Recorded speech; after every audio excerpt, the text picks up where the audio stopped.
Indeks pertanaman atau IP padi 400 merupakan pilihan yang menjanjikan guna meningkatkan produksi padi tanpa harus membuka lahan sawah baru. Melalui kegiatan Demfarm pengembangan varietas unggul baru atau VUB padi berumur genjah untuk mendukung IP padi 400 dengan menerapkan teknologi budidaya padi ramah lingkungan atau BPRL, BPTP Jawa Barat telah membuktikan bahwa indeks pertanaman padi 400 dapat dilaksanakan dengan baik dan berhasil di kelompok tani Silih Asi 1, yang biasanya petani hanya menanam 2 hingga 3 kali dalam 1 tahun. Hal ini disambut dengan sukacita oleh petani setempat. Untuk mendiseminasikan hasil kegiatan tersebut, telah dilaksanakan temu lapang di Kelurahan Pataruman, Kecamatan Pataruman, Kota Banjar pada hari Selasa 21 Desember 2021. Temu lapang ini dihadiri oleh Kepala Dinas Ketahanan Pangan, Pertanian dan Perikanan Kota Banjar, Sekretaris Dinas Ketahanan Pangan, Pertanian dan Perikanan Kota Banjar, Kabid Tanaman Pangan DKPP Kota Banjar, Kasih Pemeliharaan dan Pembangunan Jaringan Irigasi Kota Banjar, Camat Pataruman, Koordinator Penyuluh BPP Pataruman, Kepala UPTD Penyuluhan Kota Banjar, PPL Kota Banjar, anggota kelompok tani Silih Asi, serta petani di Kota Banjar. Kegiatan Demfarm pengembangan VUB ini dilaksanakan seluas 2 hektar selama 3 musim berturut-turut, menggunakan varietas berumur genjah yaitu Cakrabuana dan M70D.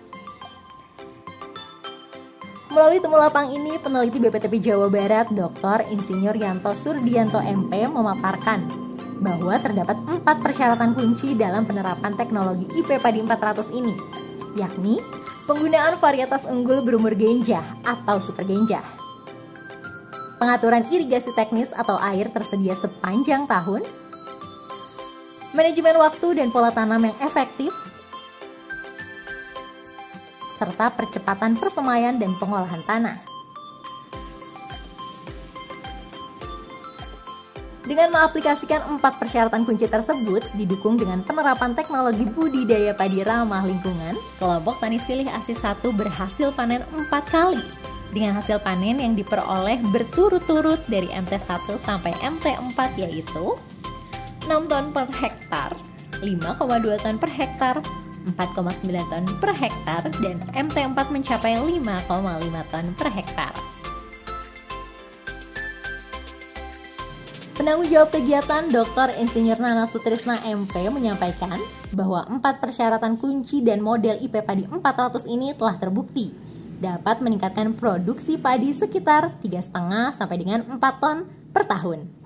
Oleh karena itu, teknologi tersebut merupakan salah satu inovasi yang akan diupayakan BPTP Jawa Barat untuk menjadi suatu rekomendasi teknologi peningkatan produksi padi.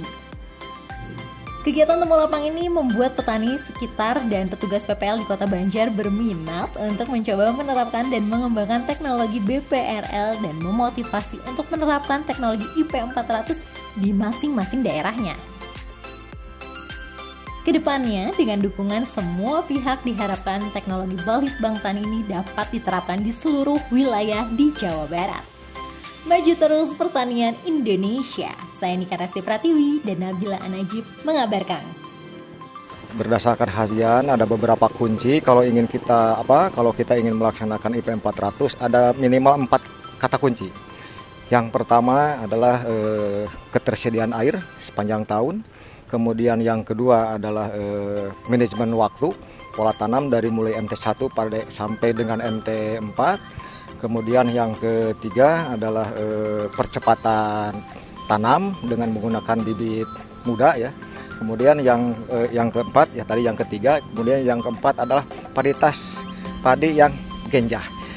Kalau 4 kata kunci tadi teknologi kunci tadi dilaksanakan, insya Allah kita akan berhasil atau akan bisa melaksanakan IP 400. Di samping secara teknis kita juga aspek sosialnya, bagaimana merubah perilaku petani yang biasanya hanya nanam 2 kali atau hanya nanam 3 kali, dirubah menjadi 400. Ini yang harus kita garap. Saya ucapkan terima kasih mewakili kelompok tani Sili Asih 1 yang mana udah membina, membimbing baik dari BPTP dari provinsi maupun dari para penyuluh di Kota Banjar. Alhamdulillah. Kami kelompok tani di sini siap melanjutkan dengan dukungan ke pemerintahan. Terima kasih buat BPTP Jawa Barat. Maju terus pertanian Kota Banjar.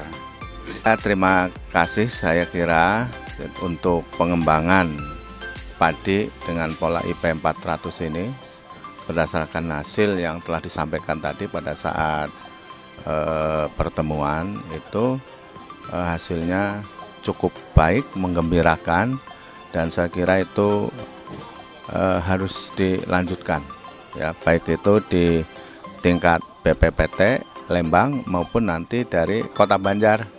Ya, kita akan mencoba untuk mendukung semaksimal mungkin dengan kegiatan ini.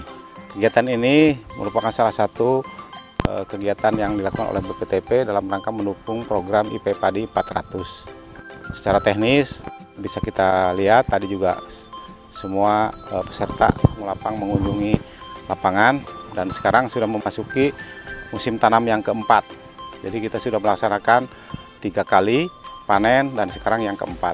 Dan insya Allah mungkin dalam waktu 20 hari lagi akan panen. Dari sekian rangkaian acara dari kegiatan dari mulai musim ke-1 sampai ke-4, alhamdulillah bisa panen berhasil walaupun mungkin ada sedikit penurunan produktivitas karena ternyata walaupun secara teknis IP 400 itu bisa dilaksanakan 4 kali, tetapi banyak faktor-faktor lain yang juga menjadi masalah di dalam pelaksanaannya. Yang pertama adalah masalah hama.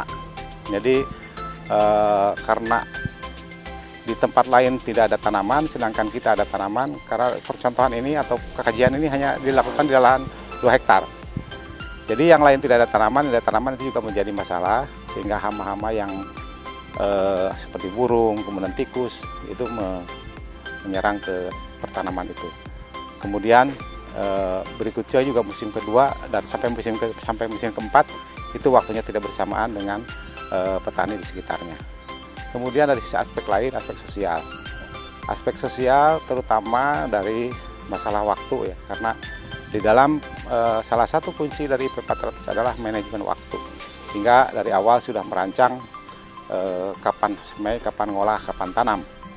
Nah, ini juga menjadi di beberapa petani menjadi masalahnya karena mereka tidak bisa istirahat. Jadi pada saat setelah panen mereka harus jemur padi, mereka harus menyiapkan persemaian, mereka harus ngolah tanah. Ini juga menjadi salah satu permasalahan bagi petani yang terutama usia yang sudah agak tua ya, agak lanjut.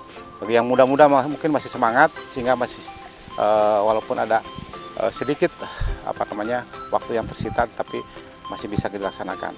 Nah, oleh karena itu, jadi kalau kita lihat dari seluruh rangkaian ini, secara teknis teknologi ini sangat baik, bisa mendukung program pemerintah dalam upaya peningkatan produksi dengan meningkatkan IP ini.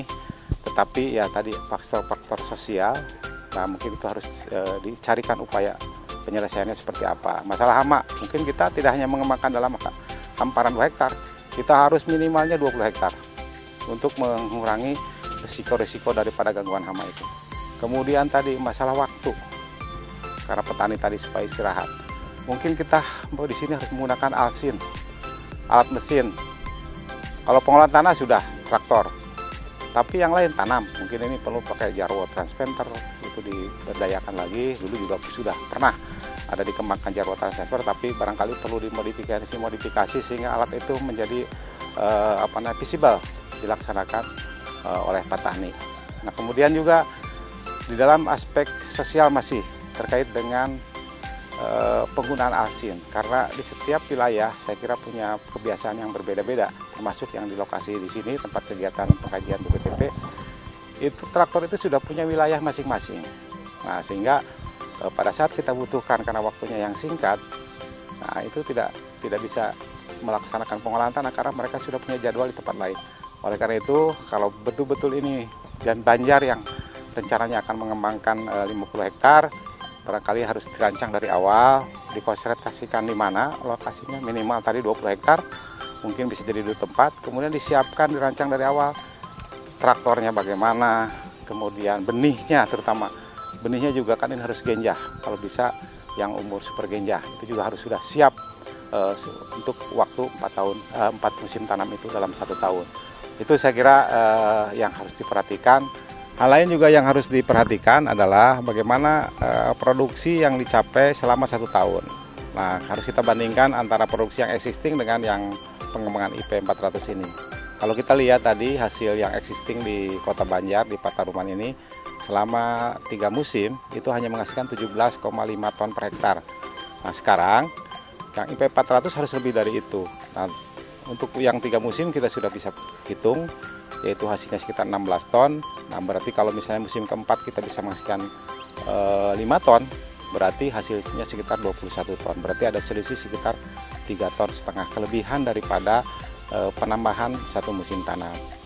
Jadi saya yakin kalau pemerintah daerah mendukung, terutama dalam hal ini Dinas Pertanian, kemudian PU Pengairan yang bisa menyediakan air sepanjang waktu, kemudian para petugas di lapang, POPT, kemudian penyuluh dan lain sebagainya, petaninya juga semangat, program IP 400 ini insya Allah akan berjalan dengan baik sesuai yang kita harapkan.